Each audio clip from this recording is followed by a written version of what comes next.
Ինչու են հարսանիքները տոն դարձել եւ ինչու են երբեմն մոռանում դրանց կարևոր իմաստը։ Այս եւ շատ այլ հարցերի պատասխաններ կիսավաց լսողներ։ Երբ հարսանիքը դարձավ շոու, ոչ թե զգացմունք։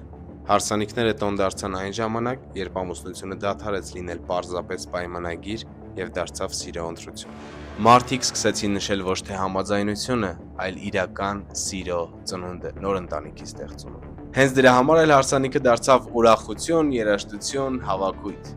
Սակայն այսօր մենք փորձում ենք հաճախ զարմացնել բոլորին, ոչ թե վայելել եւ ապրել պահը։ Հիշեք, ամենահիշվող հարսանիքները չեն լինում ամենաթանկը, այլ ամենաանկեղծը։